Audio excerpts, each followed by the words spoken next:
Katrina here from Scrappy Horses. Welcome to my YouTube channel. So happy you're here today. I am going to share with you today a fall card that I made for the Connie Fong Facebook challenge. And you are welcome to come share your Connie Fong coloring with us over at that challenge. We would love to see what you're working on.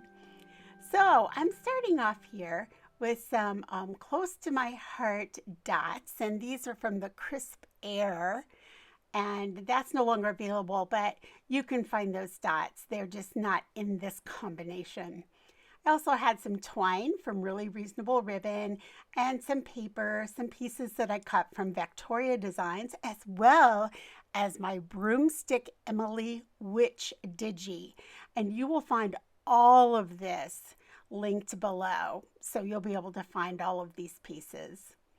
All right, so I'm going to start off with a card blank, and it measures 8.5 by 5.5, and I'm going to score that at 4 1/4, and we'll just fold that in half, and that'll give us our 4 1/4 by 5.5 card base.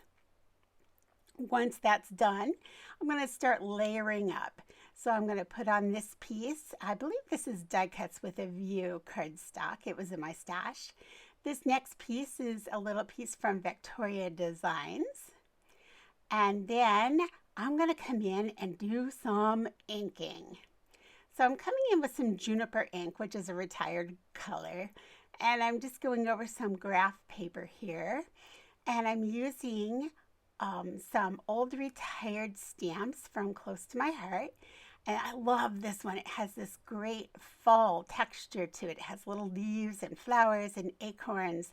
It's one of my favorites. It's one of my fall go-tos. So I'm sort of playing around, trying to decide exactly how dark I want it.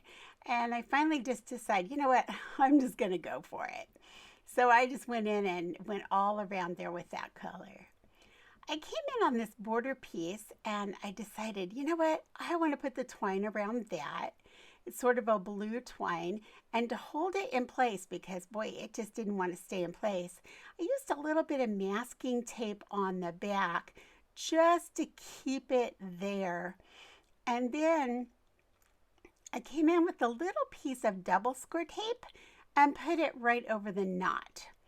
And that's okay because it's going to get covered with a flower later on. So here comes that little piece of double score, and later on I'll put a flower over it, and no one will be any the wiser that I held that in place with that. All right, once I got this all taped up and I knew it was going to stay, I covered the back with just one long piece of double score tape. I continue here with my layering. I'm bringing in the piece that I did all my stamp work.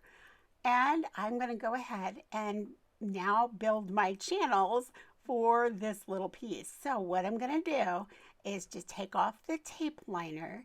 I'm going to take a piece of cereal box, of course, and I'm just going to start lining it in next to this twine.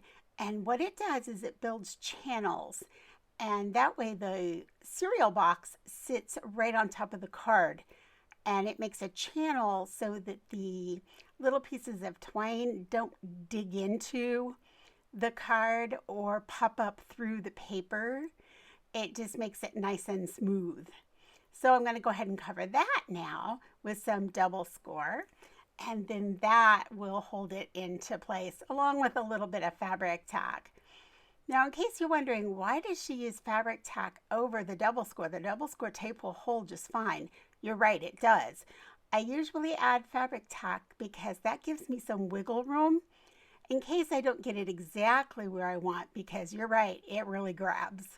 So I've got that in place now. I'm taking that little piece of double score tape off and putting my little stash flower in place. Now I'm going to come in, use a little ATG.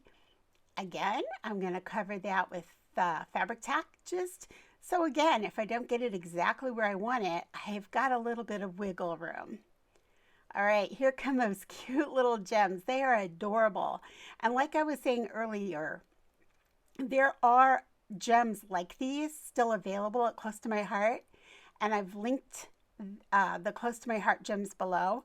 But you're not going to find this exact assortment of colors together.